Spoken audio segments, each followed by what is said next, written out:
जय हिंद। स्वागत है आपका हमारी नई वीडियो में। आज हम बात करने वाले हैं कर्पूरी ठाकुर जी के बारे में। कौन थे कर्पूरी ठाकुर साहब, जिन्हें भारत का सर्वोच्च नागरिक सम्मान मिलने वाला है। नीतीश कुमार का दिल्ली यात्रा और दिल्ली यात्रा के बाद मोदी सरकार का ऐलान कि बिहार के पूर्व मुख्यमंत्री और दलितों, पिछड़ों, शोषितों के मसीहा कर्पूरी ठाकुर साहब को भारत रत्न मिलेगा। अगर आपको पता नहीं है तो हम आपको बता दें कि कर्पूरी ठाकुर साहब कौन थे। कर्पूरी ठाकुर जी को भारत रत्न भी प्रदान किया गया। अब आप जानिए ना, उनको भारत रत्न प्रदान करने के लिए तो हम तो शुरू से कह रहे हैं।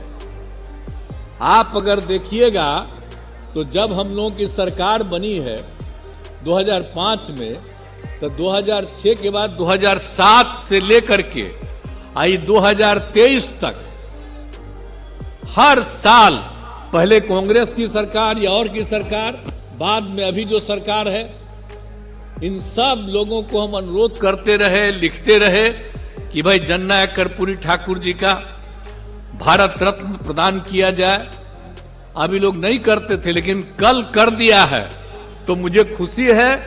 मैं इसके लिए केंद्र सरकार को और प्रधानमंत्री जी को भी मैं बधाई देता हूं कि उन्होंने स्वीकार कर लिया। कर्पूरी ठाकुर के बिना बिहार की राजनीति और सियासत की कल्पना नहीं की जा सकती। बिहार के पॉलिटिक्स के भीष्म पितामह कहे जाते थे। कर्पूरी ठाकुर वो व्यक्ति थे जिनके स्टाइल्स ऑफ पॉलिटिक्स बिहार के हर बड़े लीडर ने अपनाई। ये वो व्यक्ति थे जिनके चेले नीतीश कुमार थे, लालू प्रसाद जी थे, स्वर्गीय रामविलास पासवान जी भी रह चुके हैं। कर्पूरी ठाकुर जी की भारत के 49वें व्यक्ति होंगे जिन्हें ये सर्वोच्च नागरिक सम्मान भारत रत्न से नवाजा जाएगा। जननायक आदरणीय कर्पूरी ठाकुर जी को मरणोपरांत भारत रत्न मिलने पर मैं हमारी भारत की सरकार और हमारे प्रधानमंत्री आदरणीय नरेंद्र मोदी जी का आभार प्रकट करता हूँ। कर्पूरी ठाकुर साहब वो व्यक्ति हैं जो बिहार के सियासत में सामाजिक न्याय की मिसाल जगाने वाले नेता के तौर पर जाने जाते हैं। इनका जन्म साधारण से नाई परिवार में हुआ था और इनके बारे में समझना है तो आपको बता दें कि कांग्रेस विरोधी राजनीति उस दौर में इन्होंने ऐसा अपनाया, ऐसा मुकाम हासिल किया कि इमरजेंसी के तमाम कोशिशों के बावजूद इंदिरा गांधी जी उन्हें गिरफ्तार नहीं कर पाई थी और इनका जो जलवा था वो जबरदस्त उस दौर में था। 1970 में कर्पूरी ठाकुर जी बिहार के मुख्यमंत्री बने। 22 जनवरी 1970 को कार्यकाल संभाला। उनका कार्यकाल 163 दिनों का ही रहा। इसके बाद 1977 में जनता लहर में जब जनता पार्टी को भारी भरकम जीत मिली, तब कर्पूरी साहब दूसरी बार बिहार के मुख्यमंत्री बने। हालांकि ये कार्यकाल भी पूरा नहीं कर पाए और केवल 2 साल से भी कम समय में उन्होंने समाज के दबे, शोषित, वंचित लोगों के हितों के लिए काम किया। उस दौर में मैट्रिक तक की पढ़ाई मुफ्त कर दी गई थी। राज्य के तमाम विभागों में हिंदी में काम करने को अनिवार्य कर दिया गया। उन्होंने कार्यकाल में गरीबों, पिछड़ों, अति पिछड़ों के हक में तमाम ऐसी काम किया जिससे बिहार के सियासत में अमूल्य परिवर्तन आया। और उसके बाद जितनी भी सरकारें आईं, उन्होंने कोशिश की या कम से कम जुबान से कहा कि हम कर्पूरी ठाकुर के स्टाइल ऑफ पॉलिटिक्स में काम कर रहे हैं और उन्हीं के तरह समाजवाद को आगे बढ़ा रहे हैं। समाजवाद और बिहार की सियासत का अपने ज़माने में सबसे बड़ा चेहरा बन गए थे कर्पूरी ठाकुर साहब। उनका इन्फ्लुएंस ऐसा था कि उनके ही शागिर है लालू प्रसाद यादव जी, स्वर्गीय रामविलास पासवान जी या नीतीश कुमार जी। 2022 में नीतीश कुमार से पहले आरजेडी ने भी मांग की थी भारत रत्न की। इधर नीतीश कुमार जी की पार्टी जेडीयू ने भी इस मांग को लेकर दिल्ली तक पहुंच गए। तो आप समझ सकते हैं कि समाजवाद में कर्पूरी ठाकुर का कितना इन्फ्लुएंस था।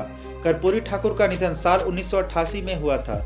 इतने सालों के बावजूद बिहार में पिछड़े और अति पिछड़े मतदाताओं के बीच बहुत लोकप्रिय हैं।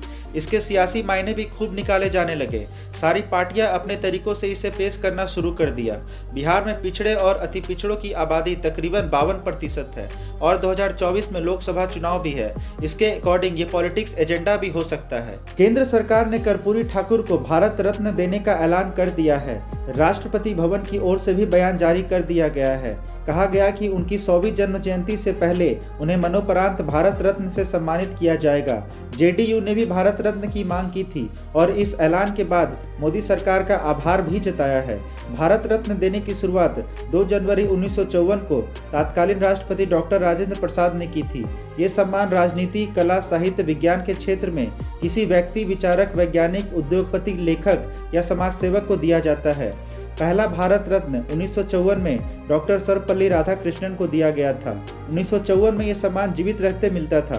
1955 से मरणोपरांत भारत रत्न दिए जाने लगा। तब से लेकर अब तक कुल 48 शख्सियत है जिन्हें ये सम्मान दिया गया है। आखिरी बार 2019 में समाज सेवा के क्षेत्र में नानाजी देशमुख को मरणोपरांत मिला था। लोक कार्य के लिए भारत के पूर्व राष्ट्रपति प्रणब मुखर्जी जी को भारत रत्न से सम्मानित किया गया था और अब कर्पूरी साहब को भी भारत रत्न से नवाजा जा रहा है। ये देश के 49वें शख्सियत है जिन्हें ये सम्मान दिया जा रहा है। इस ऐलान के बाद बिहार के चुनाव पर इसका क्या असर पड़ेगा ये देखने लायक होगा। क्या आपको ये जानकारी थी? कमेंट करके हमें जरूर बताएं। मिलते हैं अगली नई वीडियो में। जय हिंद।